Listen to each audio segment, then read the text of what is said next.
este programa. Historias de gente común, porque todos tenemos una historia. Cuenta con el apoyo de las siguientes empresas rosarinas. Tengo una idea. La idea es el deporte. Sport 78. Rosarino por deporte. Un buen trabajo nos hace dignos e iguales. Ya están funcionando las oficinas de empleos en cada zona de la ciudad para brindarte orientación y capacitación gratuita. Acércate a tu centro municipal de distrito. Estamos cerca. Hacemos juntos. Municipalidad de Rosario. Hola, ¿cómo le va? ¿Qué dice? Esto es Historias de Gente Común. Porque todos tenemos una historia. En este caso, Carlos Daniel Dávola. Con él vamos a charlar. ¿De qué cosas? Bueno, de lo que charlamos siempre. Intentando armar el perfil de la región Rosario con cada uno de sus personajes, de sus protagonistas, tomados de diferentes sitios. Historias de gente común. Porque todos tenemos una historia. La de Carlos Daniel Dávola, señor director, primera parte, ahora. ¿Cómo es tu nombre completo? Carlos Daniel Dávola. ¿Y el Dávola de dónde es? De Agrigento, mejor dicho, de Rafadale. ¿Cómo? Rafadale. ¿Y eso qué es? Italia, pero Italia, Sicilia. ¿Sicilia? Sicilia. Agrigento. Hay una película que se llama Sucedió en Agrigento. Ah, no la conozco. En realidad no, una novela. La película no sé si se llama del mismo modo, pero una novela. ¿Y viniste vos o vinieron tus viejos? No, mis abuelos. ¿Tus abuelos? Mis abuelos, sí. ¿Y sos rosarino? Rosarino, sí. Mis Completo. padres también rosarinos. ¿Cuál es el barrio original? Bellavista. Bellavista, ¿eso qué vendría a ser? Alsina y Cerrito, Constitución y Pasco. Uh-huh. Club Rivera del Paraná. ¿Y club? Rivera del Paraná. Partidos barriales, torneos barriales. ¿Y la escuela cuál fue? Guido Hispano en la primaria y Zona Parque en la secundaria. ¿Y esa escuela Guido Hispano? ¿Cuántos hermanos son? Dos. ¿Dos? Sí, solo dos hermanos. Una hermana. ¿Más grande o más chica? Más chica. ¿Y el viejo laburaba ahí, laburaba en el centro? No, mi viejo fue obrero, pintor de obras, hasta que entró en la universidad y estuvo en la parte de mantenimiento de la Facultad de Odontología. Muchos años. ¿Y la vieja, la casa? Ama de casa, y también tenía un taller de costura donde, bueno, rebuscaba como podía para tratar de que los ingresos familiares, épocas duras, llegaron a fin de mes. Llegaron a fin de mes, hicieron su propia casa, trabajaron mucho, fueron gente muy laburante. ¿Y la cuadra entonces era? Alsina y Cerrito. Alsina y Cerrito. O Constitución, yo viví mis primeros 5 años en Constitución y Pasco. Hay una zona de quintas era en ese momento. Eso te iba a decir, pavimento solo por Alsina había pavimento. No, el pavimento se hizo después. Pero en mi primera infancia, en el pavimento que yo recuerde, era el de la calle Castellano o la calle Constitución, que llegaban hasta lo que era Avenida Godoy en aquella época, sí. ¿no? Que pasaba el tranvía. Claro. Pasaba el tranvía. Y bueno, en la época de mucho barrio, de zanja, de caerse en la zanja, sí. De jugar mucho al fútbol y cortar las ortigas para un tío que se hacía el champú con las ortigas y nos quedaban las manos ardiendo, ¿no? Bueno, claro, barrio de árboles y de casas bajas todas. Sí. Casas bajas, con tejido, con gallinero, con todo el mundo tenía su huertita, jardincito, y por supuesto la gallina no faltaba porque ahí estaban los huevos. Claro, no solo estaban los huevos, sino que en esa época comer una gallina era una fiesta, no era porque estabas matando algo que te servía por los huevos. No era sencillo comer una gallina, había alguna razón para comer. Sí, y además era, siempre había un encargado familiar de matarla, no cualquiera la mataba. No. En mi casa era mi mamá. La cogoteaba, le daba unas cuantas vueltas y ahí Salíamos todos corriendo cuando íbamos a revolver acá. Y bueno, con limonero y todo, sacábamos limón que dio toda la vida fruto. Así que... Hay un viejo libro de Saer, del limonero real, y cuenta de toda una familia que se cría alrededor de un limonero, ¿no? Que el eje es el que da el limón más amarillo, ¿no? El limonero real. Y bueno, no, seguro entonces que a tu vieja le decían, ¿cómo se llama tu madre? Nélida. Nélida, le mangueaban algunos limones los vecinos. Porque... Sí, una época de intercambiarse muchas cosas. Era buena para hacer tortas, por ejemplo. Entonces, bueno, siempre con algún vecino una torta, al otro le daba una pizza que a ella le salía muy mal, no había manera de que haga una pizza bien. Y bueno, también mucho con los frutos del árbol. Lo que nunca pudimos dar es ciruela, porque siempre tuvo bicho la ciruela. Ah, mira. Se embichaba la ciruela y nunca nos daba. Vos sabés que en el fondo, en mi casa donde yo me crié, había 2 mandarinas, un manzano y un duraznero, y 2 plantas de naranja. La de manzana nunca dio nada, una manzanita así de porquería, y mirá que la vieja la cuidaba, no hay modo, y por ahí se ponían caprichosos los árboles. Eso. Sí, no sabemos, o sea, nunca subimos, dábamos un montón de ciruela, pero enorme cantidad, pero se embichaban, los duraznos se embichaban. Y bueno, y había que luchar con la lechuga por las dudas, porque siempre como andaban los gatos por ahí arriba, había que limpiarla bien y eso. Pero era una época donde esos primeros años, mis viejos me lo fundamentaron bien, con esa vida tan vieja italiana también? ¿Hija italiana? No, mi mamá era alemana, era descendiente de alemanes. Y ¿cómo mi es el viejo apellido? Reinhardt. Sí. Como el guitarrista. Exactamente, sí. Sí, un apellido bastante popular en Alemania, porque he visto el guitarrista es belga, ¿no? Sí, pero en toda esa zona, sí, bueno, pues es un apellido centroeuropeo, de hecho. Y mi papá es bien italiano, y digamos nos criamos mucho alrededor de la familia de mi viejo, con todos los hermanos, que eran muchos, con todas las fiestas, fundamentalmente la Navidad y Navidad, que era donde las pasábamos todos juntos, ¿no? Una fiesta extendida con los tíos de mi viejo, que también eran inmigrantes, música y todas esas cuestiones que la verdad que uno las recuerda con nostalgia. Sí, para todas las colonias, para todos los inmigrantes, la familia es el único país, ¿no? No hay cómo escapar de eso. No, yo creo que cuando vienen ellos de tan jovencitos, especialmente mi abuela vino de 15 años, que se casó, no lo conocía mi abuelo. Sí, mandaban la carta y se casaban. Sí. Esos casamientos pactados. Sí, mi abuelo era mayor, o sea, un poco más grande que ella. Y bueno, a partir de ahí empezaron a traer todos sus hermanos.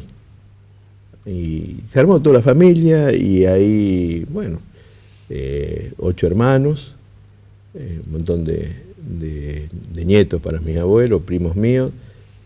Y bueno, así fuimos creciendo. La primera infancia fue maravillosa.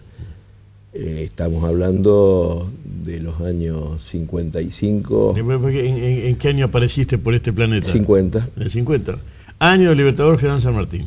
Sí, toda la infancia desarrollado en un clima de turbulencia política que yo recuerdo algunas cosas bastante complicadas, ¿no? Inclusive familiarmente.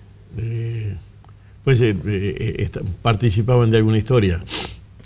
No tanto mi padre era así, con mucha vocación política.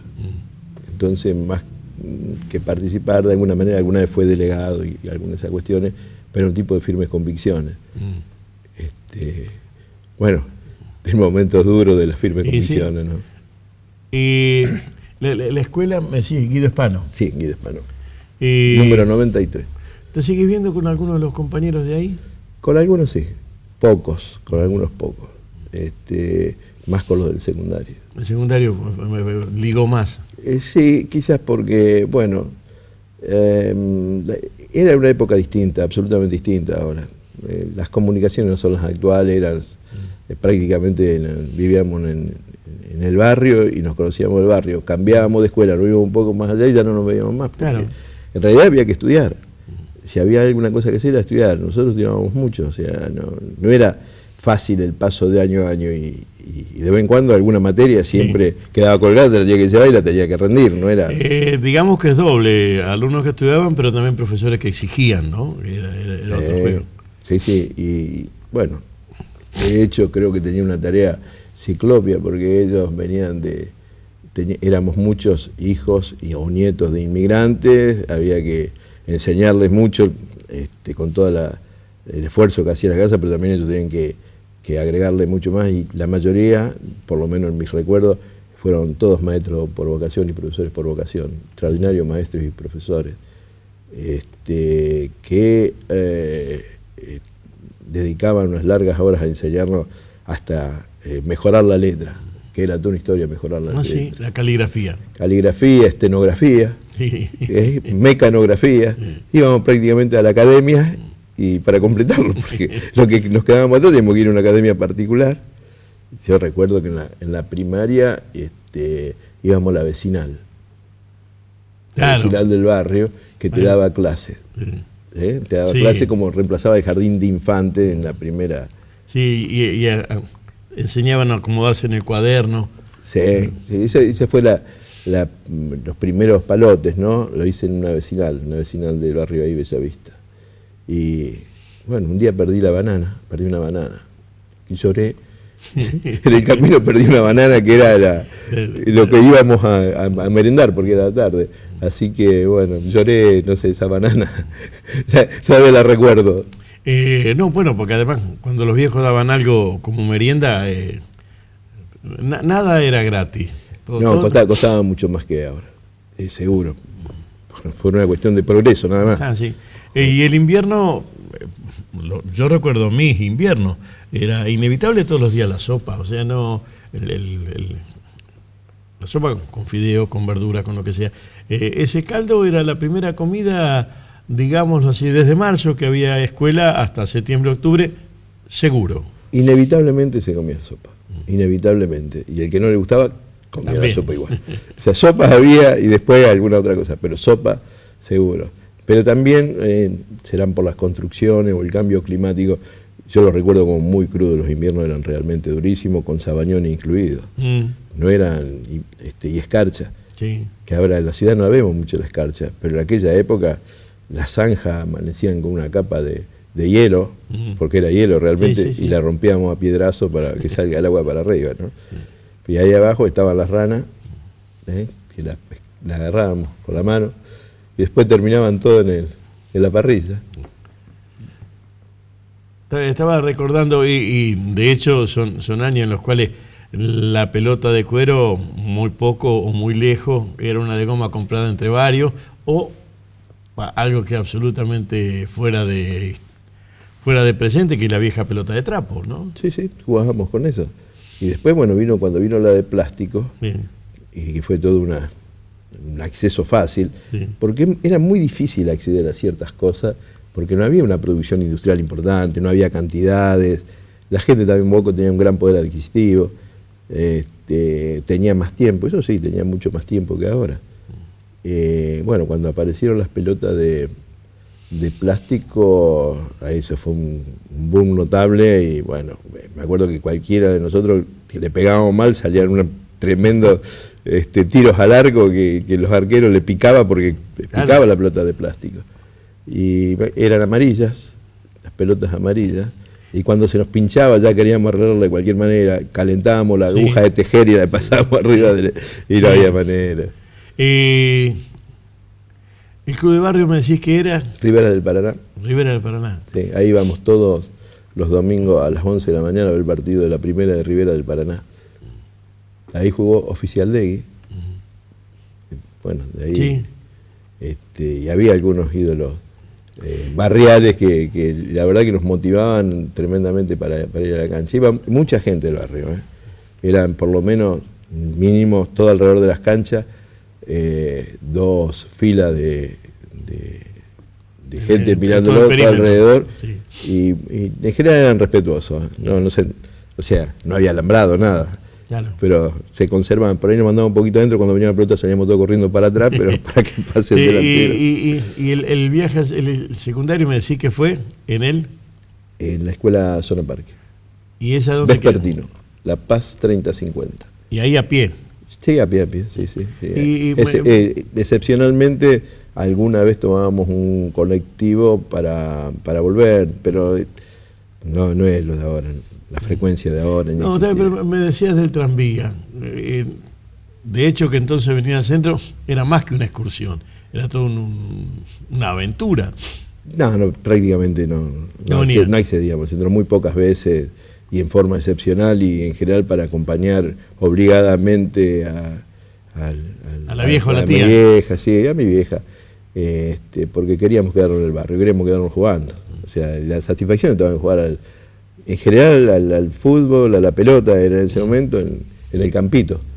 Ahí armábamos con lo que podíamos 2 arcos y bueno, y ahí pateábamos toda la tarde, pero empezábamos a las 2, alguno iba, ya merodeaba y hasta que no había más luz, ahí nos quedábamos todo el mundo jugando. ¿Y cómo era me dijiste la relación con el club de barrio, con la biblioteca donde estaban los primeros palotes?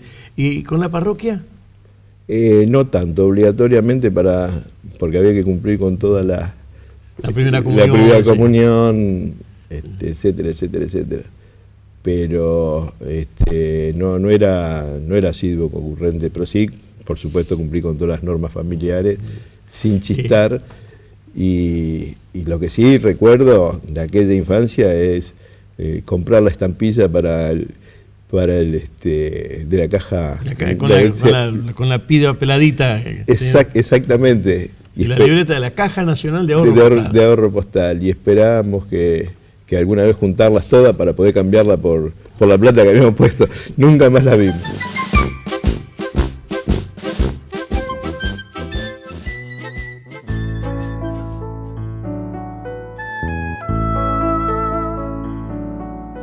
No quiero que me mire si no sabe que no soy uno más entre los muertos. No quiero que me mire si no sabe que mi vida está en sus ojos, justamente. No quiero que me mire quien ignore que al mirarme yo crezco y me levanto por encima de la gente, que tengo voces y subo y toco el cielo y vengo y aquí estoy porque me miran. Yo soy el monumento. No quiero que me toque si no sabe que soy de dura piedra de otros tiempos. No quiero que me toque si no sabe que es preciso latir por esos dedos. No quiero que me toque si ha olvidado que al tocarme parezco un trozo de madera, un barco y una vela, un tren, un avión, que voy corriendo, que resurjo en latidos de amores que me tocan. Yo soy el monumento. Yo quiero que se sepa que nunca estuve quieto. Yo quiero que se sepa que sigo siendo un sueño. Yo quiero que me mire igual, que fuera un cielo, el cuento que contaban del sol y los cuadernos diciéndome en sus versos que soy una bandera, que soy una esperanza como la vez primera.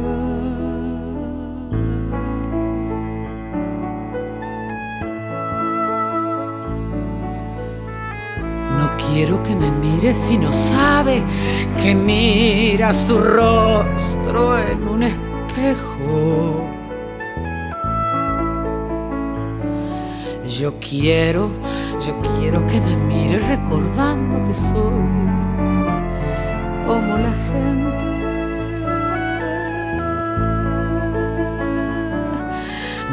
quiero que me toque, se ha olvidado la historia de mi cuerpo, compuesto de ilusiones, amores y recuerdos, ejércitos y madres y trigo y un labriego que me soñó diciéndole en su puerta: soy Juan, tu monumento.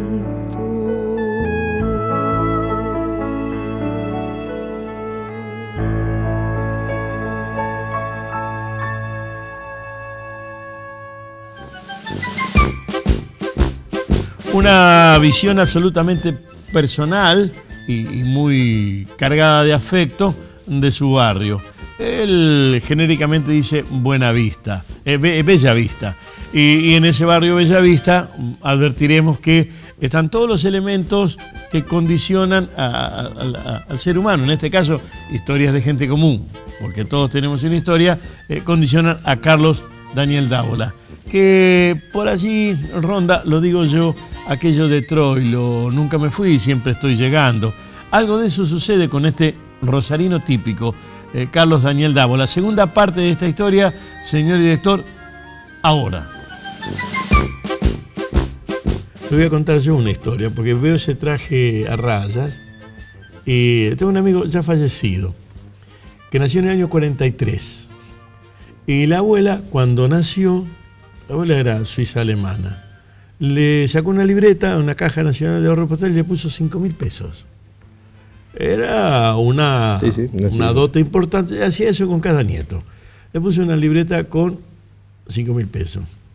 Y Rolly, así se llamaba, agregó algunos pesos, no mucho. Y cuando cumplió 18 años, que pudo disponer de eso, eran 7.000 y pico de pesos, con el leve interés que tenía eso, más las estampillitas que él había agregado. Y con aquello que le dio la abuela, que alcanzaba para un superauto o para una casita chiquita, eran 5.000 pesos fuertes del 43. Cuando cumplió los 18 años, el sastre le hizo un traje con chaleco azul a raya, con esa plata. Y estamos hablando del 61. Claro. Del 61 para acá, a eso, que había convertido una casa en un traje, o sea, un ambo, 3 piezas, hasta ahora le han puesto como 19 ceros adelante. Sí. O sea que vos estarías desnudo, mi amigo estaría desnudo, y la abuela insultando por todo lo que ha pasado, ¿no? Sí, y creo que... bueno, hablando de lo que costaba el peso. Creo que era una política de Estado, mirándolo en perspectiva, en aquella época, era el juntar cosas, o sea, enseñarle a la gente a ahorrar, porque este es un país que siempre necesitó capitales, el día de hoy seguimos necesitando capitales. Claro, la libreta era eso. La libreta era una manera de enseñar, y juntar el álbum, la figurita del álbum, era una manera también de juntar. Claro. O sea, todos nos hacíamos la idea de que teníamos que juntar cosas, juntar las figuritas para un álbum y sacarla difícil era toda una... El que tenía la difícil tenía casi todo el álbum, porque lo demás le dábamos toda la figurita contra esa. Claro, bueno, pero el hábito es el de ahorrar, el hábito es el de tener. Sí, ese era el hábito que teníamos todos. Bueno, pero vos venís de inmigrante, o la vieja segunda generación también, o cómo es. Sí, sí, era todos juntábamos, cualquier cosa juntábamos. No se tiraba nada, se transformaba, era bueno, no sé, un mueble viejo no existía, se reparaba y pasaba de padre a hijo, de hijo a hermano, y así sucesivamente, todo el mundo transformaba las cosas. Tampoco nosotros teníamos gran capacidad industrial como país, no existía siquiera la producción de autos. O sea, los autos en general eran todos importados hasta que empezaron a aparecer los primeros, los Kaiser Carabel, aquellos, o la estanciera, como producción industrial importante, cuando apareció la producción en Córdoba, pero acá no existía, no había una producción importante de autos, ni siquiera... lo que siempre habíamos generado como país es lo de ahora, granos. Nosotros nos dedicamos como país a la exportación de productos primarios. Nunca tuvimos un desarrollo industrial. De hecho, continuamos hasta el día de hoy con la misma situación y el mismo problema. Claro, tal vez un poco diferente el costo de ese grano de trigo, ¿no? Hoy ya no es tanto trigo. Y eran épocas en que, pienso yo, te pregunto, en que había un mandato para el pantalón largo, ¿o no? Bueno, a mí me tuvieron con el pantalón corto, creo que hasta hice el primer año de la secundaria con el pantalón corto, me parece. O casi terminando el primer año de la secundaria. No, había que tener determinada edad para poder acceder al pantalón largo, que era cambiar de edad, era una persona más grande cuando te ponía el pantalón largo. Y sí, acceder, nosotros mirábamos a los que tenían pantalón largo, inclusive siendo compañeros de secundario, como una cosa mucho más respetable, más respetuosa. Había señales muy claras, esa una, la llave de la casa, otra. Bueno, eso bastante después del pantalón largo. La llave de la casa ya era una cuestión de responsabilidad mucho más grande. Pero con respecto a la relación entre padre e hijo es muy distinta a la actual, que de ahí deviene toda esa cuestión del pantalón largo, la llave de la casa. Éramos muy, muy distintos, no distantes, siempre afectuosa y todo lo demás. Pero había ¿Tenés chicos vos? Sí, tengo 3. ¿3? Sí, 3. Una cuestión... Con pantalón largo de chiquito. Sí, no, esas cosas... cambió todo eso, Sí, ¿no? Sí, eso cambió. No hay ni... Indiscutiblemente era una cosa que con todas las críticas que le podemos hacer, pero una manera de marcar fue una época de marcar una época y de marcar de alguna manera un proceso educativo distinto al actual. Se educaba muy... de forma quizás más con el orden, que con la comprensión. O sea, o entraba, la letra entraba o entraba. Te estaba escuchando y estaba pensando, yo soy levemente más viejo, pero soy más antiguo. Y es cierto, había en el juego entre orden y libertad, el orden tenía una prioridad mayor. Pero también estos simbolismos, el de la llave, el del pantalón, el de la relación con el padre, el de la relación diferente con la madre. Así en cuestión todo eso va a un hecho que es la familia funcional y cómo ahora nos hemos acostumbrado, todos nosotros, a la familia que se llama disfuncional. Y yo no sé si no hay una sociedad disfuncional ahora, pero aquella era una sociedad que se nucleaba en la familia funcional. Sí, había concepto muy claro sobre casi todas las cosas, lo que estaba bien y lo que estaba mal, lo que no significa que siempre que era cierto y acertado, pero las cosas eran aceptadas por la sociedad. Lo que estaba bien era claro y lo que estaba mal era claro. Repito, no significa que anteriormente tenían razón y ahora no. Pero esos límites se han corrido notablemente. Nosotros nos criamos de una manera donde, bueno, de hecho yo hice el servicio militar y lo aceptábamos gustoso. Nosotros no era que teníamos una rebeldía, en la mayoría de los casos, una rebeldía contra el servicio militar. Y me acuerdo que un primo que se hizo desertor fue una cosa terrible para todo el mundo. El primo desertor, o sea, lo comparaban con un delincuente. Y este muchacho estaba escapando permanentemente de la persecución que le realizaba el ejército. Sí. Venía a buscarlo a la casa, lo perseguían para que haga el servicio militar. Y bueno, todo el mundo estaba domesticado de alguna manera con una enseñanza muy particular. De hecho, íbamos tranquilos al servicio militar y ahí estábamos. Yo hice 15 meses. ¿Qué comida hacía la vieja? Bueno, siendo alemana, ahí tendría el agridulce más cerca que otras cosas, ¿o no? No, era gran cultora de la costeleta. Si vos me haces sopa a la costeleta, la milanesa, carnívoros, muy carnívoros.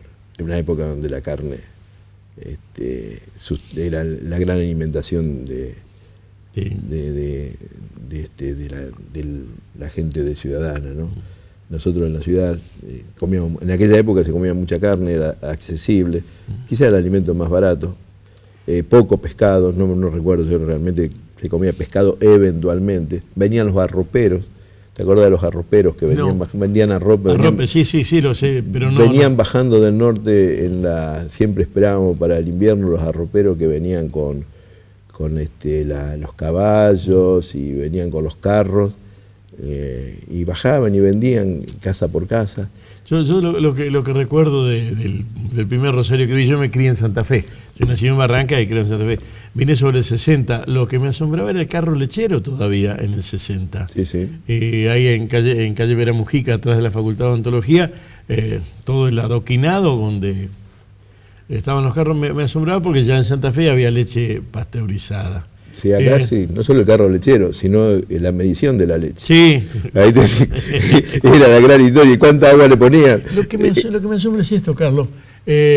A lo mejor hay, y no lo conozco, pero no hay registro de intoxicación en esa época con esas cuestiones. Y es más fuera de la ley y de bromatología y de la asepsia, como se planteó después. No, yo no.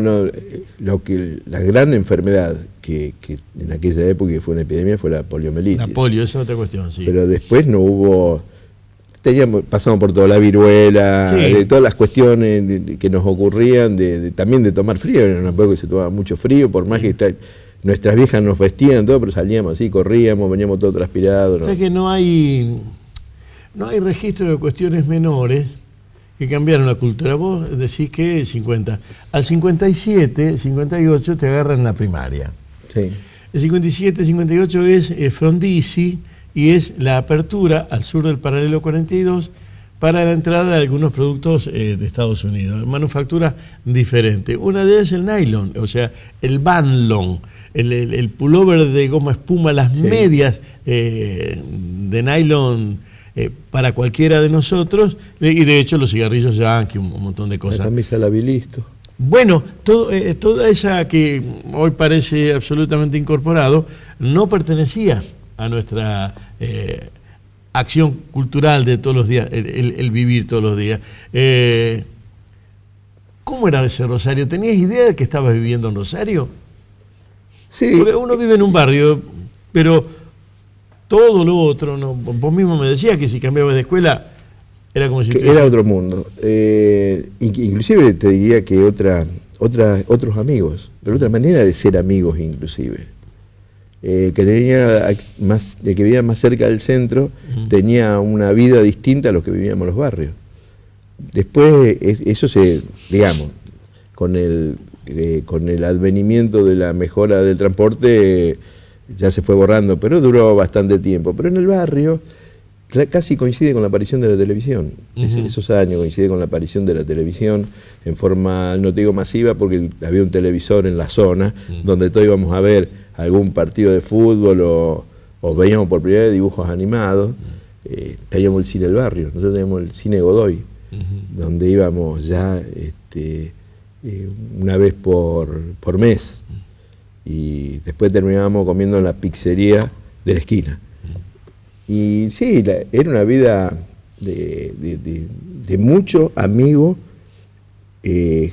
personal, de mucha amistad entre los chicos y de mucho juego callejero. La bolita, la figurita contra la pared que nos corría de otro lado porque rompíamos los frentes.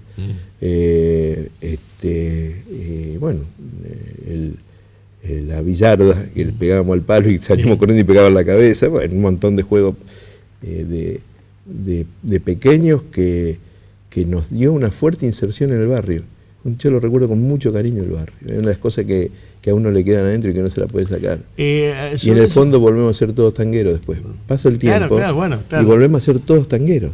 Es notable como después de haber salido del tango, que aquella revolución con Billy Cafaro, Rocky Pontón y qué sé yo, aquellos que se oponían al tango. Yo no me acuerdo tanto los anteriores, pero sí Billy Cafaro, que toda la gente, me refiero a los tangueros, lo odiaban a Billy Cafaro, porque fue el choque de cultura en ese momento. Bueno, es tan loca la vida. Digo esto, después voy a volver porque hay una presunción de inocencia en lo que vos decís. Billy Cafaro en el 2006-2008 grabó tangos. O sea, ya en su vejez, después de haber hecho mil cosas, haberse fundido, haber sido remisero en Aeroparque, todo ya de veterano, canta tango. Pero hay una presunción de inocencia en eso que decís de ese barrio y de esa amistad. ¿Eran inocentes? ¿O era otra la maldad? Vos dijiste que había una concepción clara del bien y del mal. Sí, no, yo creo que ¿Eran inocentes? Sí, por ejemplo, a la policía le temíamos tremendamente. Lo que decía la policía se cumplía. Si se rompía un vidrio en una casa, primero salíamos todos corriendo. Y después nos hacíamos cargo.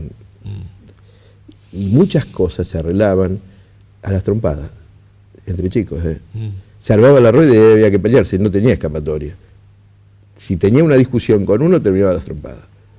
Chiquitos, Sí. Te empujaban y bueno, y era el honor, tenía que pelear. Claro. El honor no era el honor que tenía que pelear, no había lugar a duda que nos peleábamos. Otra manera de solucionar las cosas, teníamos un castigo social entre nosotros, que era la cargada, que era el tipo que quedaba afuera, el tipo que no lo elegían en el pan y queso. Había todo un castigo. Y si vos me decías que había una presunción de inocencia, es que nosotros despertamos tarde y violentamente un montón de cosas. A todo lo que se te ocurra, cualquier pregunta sí te voy a contestar. No, está bien lo que decís, que despertar tarde, porque estamos hablando del 50, y en el 50, bueno, ya había pasado la Segunda Guerra, ya había pasado Hiroshima, habían pasado todas las devastaciones en Alemania y en Japón, estaba la Guerra de Corea. Esto es, había una violencia en el mundo, una violencia de la que acá no se tenía ese tipo de conciencia. Creo que en eso vos eras inocente como nene, yo también, pero creo que Argentina también era inocente de todos esos líos, ¿no? O tenía conciencia. No, yo creo que el país en general estaba lejos de esa realidad, de lo que ocurría. Lo que ocurría está económicamente, no entendía el fondo de la cuestión económica y qué nos sucedía. Y de hecho políticamente también, esa época era de escuchar Radio Colonia. Para poder escuchar la voz del peronismo. La voz del peronismo venía por Radio Colonia. Sí. Con Delgado en las noticias que... Sí, Ariel Delgado. Eso es después del 55. Sí, claro que sí. Yo te olvidé que después nosotros generamos como sociedad un censor como Tato. Sí. Que cortaba las películas violentamente, todo lo que era Sector Fragate. Las arruinaba directamente y muchas películas no pasaban. Salvo aquellos que tenían la suerte de ir a Uruguay a ver alguna película. Acá han pasado películas históricas de muchos géneros que no se ha visto en Argentina o se vieron mucho después, ya cuando... Claro, bueno, en esa presunción de inocencia también está aquellos que querían mantener ese estado. ¿Cuándo fue la primera vez que viniste al centro, Rosario? Así que te acordás y bueno, voy en una excursión, voy con los muchachos, no voy con mi vieja, voy solo de persona al centro Rosario. Creo que fue en el secundario. ¿En el secundario? Sí, en el secundario, seguro. Cuando empecé a salir por primera vez solo era en el secundario, segundo o tercer año, que en realidad no íbamos al centro. Íbamos a la calle Mendoza, que era importante en aquella época, a ver películas, al cine, ahí del cine Chesortu, que estaba la escuela Pestalozzi, el cine Chesortu, y la pizzería Pedrín, perdón, te voy a decir el nombre porque es histórico, ¿no? No hay problema. Es la pizzería Pedrín y ahí nos quedábamos a ver. Y ahí me acuerdo de una película que Los Intrépidos en sus máquinas voladoras. Y si no íbamos al cine Luján. A ese no sé. Sí, al lado de la parroquia. Ah, claro. Nos juntábamos ahí todos los que íbamos a la escuela secundaria y veíamos películas de los Beatles, por ejemplo, o películas del Club del Clan, que era maravilloso, el Club del Clan, Dean Reed y toda esa historia, ¿no? ¿Y cuándo fue que abandonaste el barrio? Cuando... ¿O no lo abandonó? Como Troilo siempre está llegando. No, me fui alejando. Bueno, yo tengo la suerte de volver toda la semana a mi barrio porque mi viejo sigue viviendo ahí. Entonces, el hecho de volver... ¿Tu viejo? Sí. ¿Tu vieja? No, murió ya hace un tiempo. ¿Doña Nélida murió? Murió doña Nélida. ¿Cómo se llama el viejo? Francisco. Francisco. Sí, y tengo la suerte de tenerlo... Pancho. Sí, no, Pancho no es Francisco. Él es Francisco. Francisco. Tengo la suerte de tenerlo, de poder disfrutar con algunas cosas, escuchar tango, por ejemplo.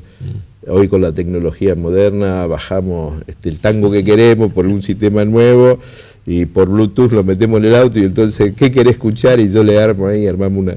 Entonces disfrutamos mucho. Así es DJ del viejo. Sí, DJ del viejo. Y durante la semana también le voy juntando algunas cositas, ya para cuando llega ya tengo algo armado y nos vamos a tomar un café y bueno, compramos una pizza después y estamos unas horas juntos, por ahí vamos a la cancha. Te voy a hacer una advertencia. Esa pizza y ese café no hace mal. No es dañino. No, es lo mejor que nos pasa. No es dañino. Y charlamos un rato y de golpe, hace un tiempito no, pero íbamos a ver a Tiro juntos, lo llevábamos todos los fines de semana, seguro que estábamos viendo los partidos juntos. Y bueno, voy con nostalgia, ya a veces me quedo dando vuelta en el barrio antes. Pasé un rato, miro cómo están las cosas. ¿Viste? ¿Fantasmas? Sí, aparecen, sí, siempre. Bueno, vamos creciendo y nos vamos llenando de fantasmas. Es la carga que tenemos que sobrellevar todos los días. Sí, bueno, claro, vamos con nuestro pasado. Hay un poema de un uruguayo, Fernando Cabrera, que dice que no hay ningún atracadero donde puedas dejar lo que fuiste. Está con vos, no hay manera de sacarlo a eso, ¿no? Y seguimos sumando, parece que el paso del tiempo, en lugar de hacernos olvidar, los agiganta, los hace parte de nuestra vida y aparece en el momento más inesperado y más inoportuno. Páfate. Un buen trabajo nos hace dignos e iguales. Ya están funcionando las oficinas de empleos en cada zona de la ciudad para brindarte orientación y capacitación gratuita. Acércate a tu centro municipal de distrito. Estamos cerca. Hacemos juntos. Municipalidad de Rosario.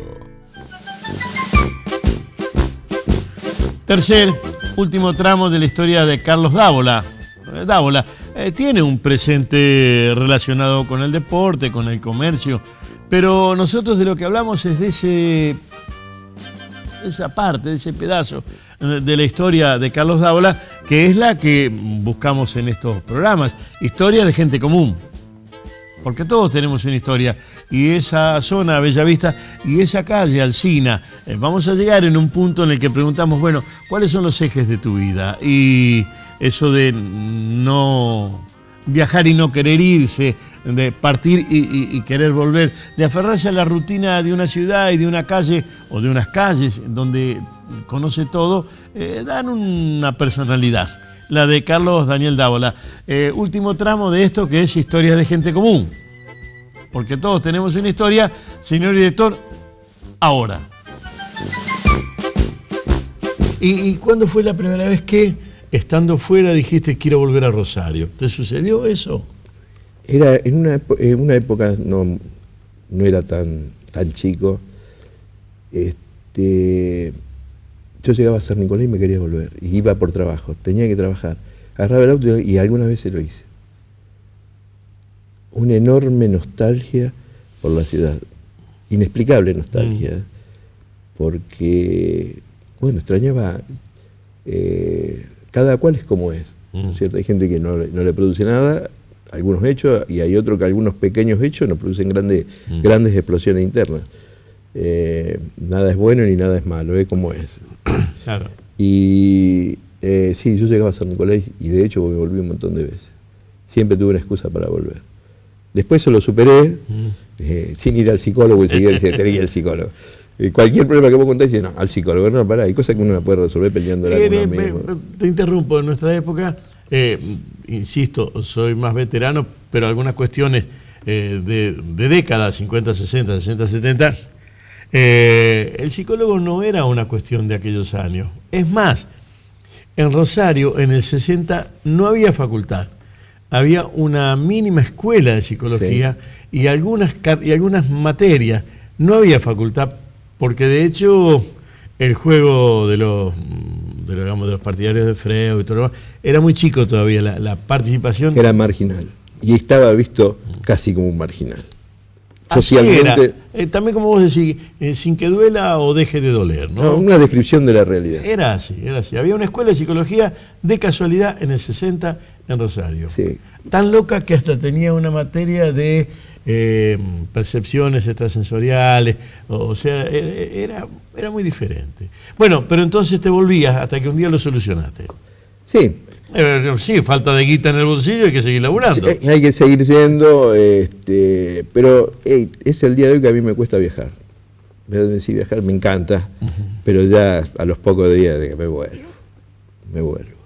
¿Y de acá qué es lo que decís? Bueno, me vuelvo a la pizza, o me vuelvo al olor me vuelvo a tal calle, me vuelvo a tal ruido. ¿A qué te volvés? A la rutina. Yo defiendo mucho la rutina. A mí me parece que la rutina es lo más extraordinario que uno puede tener. Todo el mundo protesta contra la rutina, y a mí me encanta la rutina. Saber levantarse, ir, hacerlo de todos los días, en el mismo lugar, tener contacto con la gente que tiene todos los días, porque cuando en el camino uno va perdiendo cosas, por decisión propia, por decisiones ajenas o por la vida, cualquiera de las situaciones que se te presenten, uno pierde esa rutina, y al perder esa rutina es la parte de la vida que uno pierde. Esta es la realidad. El paso del tiempo en eso es muy cruel. Te guste o no te guste, uno va dejando pedazos de la vida en el camino. Me decís que tenés esa relación con tu viejo, con tus primos, con tus tíos. Sí, de aquella familia italiana del fin de semana o del 24 y el Bon Natale. Bueno, en general nos juntábamos en los velatorios últimamente, pero bueno, el año pasado le festejé a mi papá la fiesta, 92 años cumplió, 91 años, perdón, y ahora cumplió 92, y le festejamos el cumpleaños.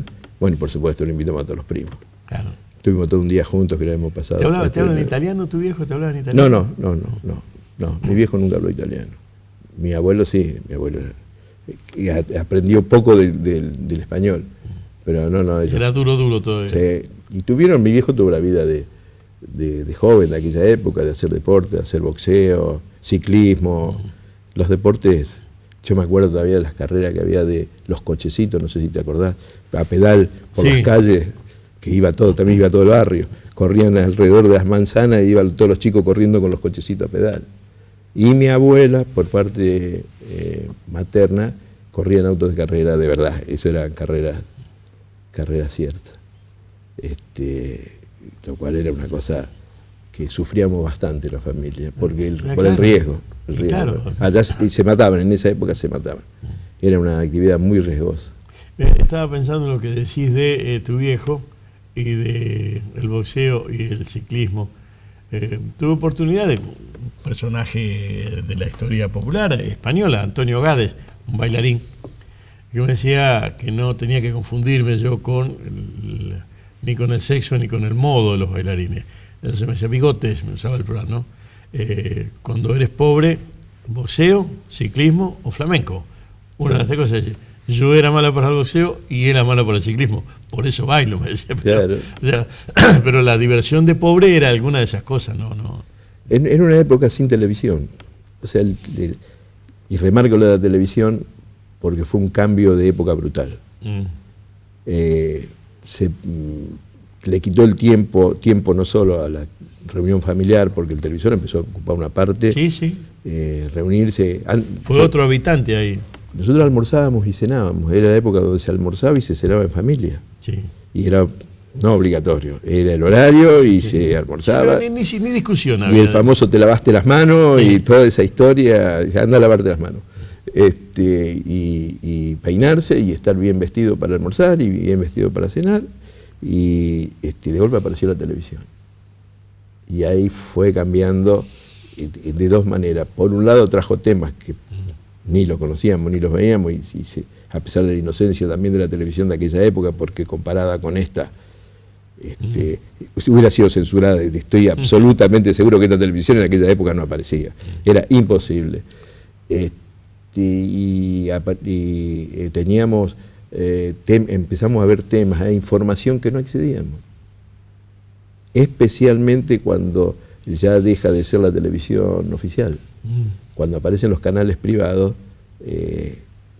Yo siempre me acuerdo, la familia Falcón o Doctor Cándido Pérez Señora, que eran inocentes, pero tenían una picaresca ya que era otra cosa. Sí, no pasaban al límite, pero en lo que se podía había una información mayor así, ¿no? Sí, y bueno, se empiezan a tratar temas que aceleró el conocimiento de todos.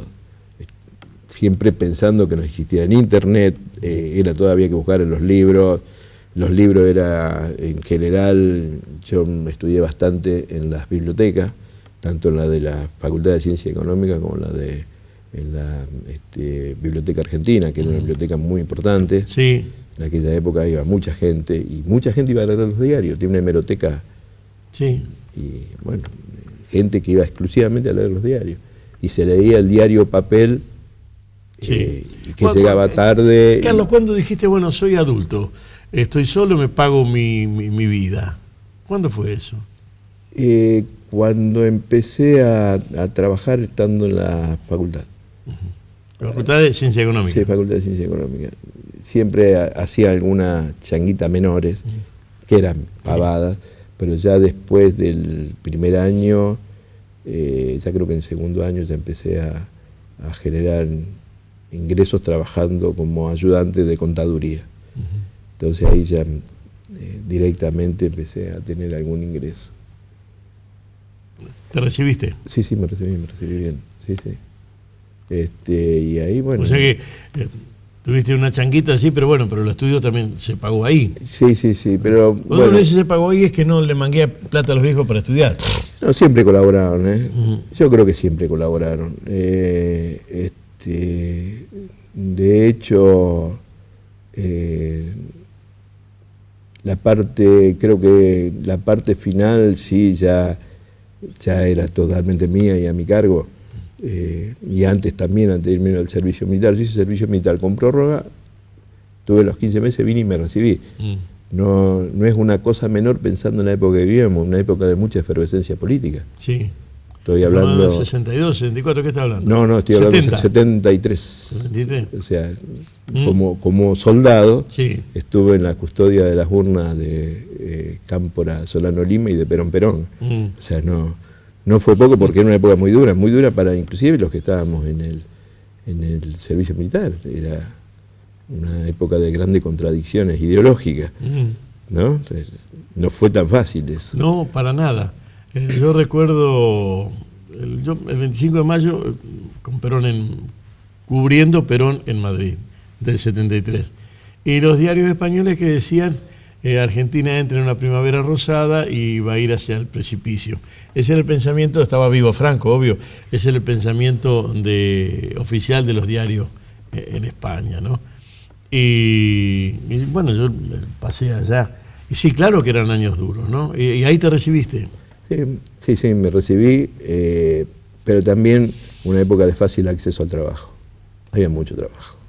Lo conseguíamos por el diario. De hecho, mi primer trabajo importante, ya de muchas horas, o sea, de tiempo completo y todo lo demás, lo conseguí por un aviso que escribí una carta. Escribí una carta, te seleccionaban, íbamos todos los postulantes ahí a esperar que nos llamaran de a uno. El casting. Sí, el casting. Y bueno, y así conseguí mi primer trabajo importante y bueno, de ahí no abandoné más. ¿No paraste de laburar? No paré nunca. No, nunca. ¿Y eso es bueno o es malo? Bueno, me dejaste sin palabras. Nunca nos hacíamos esa pregunta, porque había que trabajar. Nosotros vinimos con el modelo... Es un mandato. Sí, vinimos con el modelo de la infancia, disfrutar todo lo que podíamos y hacer la primaria bien, el secundario estudiarlo, sí. Recibirse con el esfuerzo de los viejos y no fallar a los viejos que te tenés que recibir y sacar de lo posible buenas notas y ser buen alumno y laburar. No había discusión. Y nunca me lo pregunté ni me lo quiero preguntar. A esta altura ya no, porque no tengo solución. Si te tenés que parar en un lugar en Rosario, ¿no? Decir, bueno, este es mi sitio. ¿Cuál es? Creo que a pesar de haber estado yo hace 30 años, prácticamente 30 años que estoy en el mismo lugar y en la misma zona, pero nunca pudo ser mi sitio. Yo estoy todo el día en el mismo lugar y en la misma zona. Y nunca pudo ser mi sitio. Para mí mi sitio sigue siendo el de la infancia. Aquella calle Alsina. Alsina. Si yo cierro los ojos me voy, seguro. Y ahí vas a estar seguro. Gracias. A vos. Hasta aquí llegamos. Parecido y diferente, esto es Historias de Gente Común, porque todos tenemos una historia.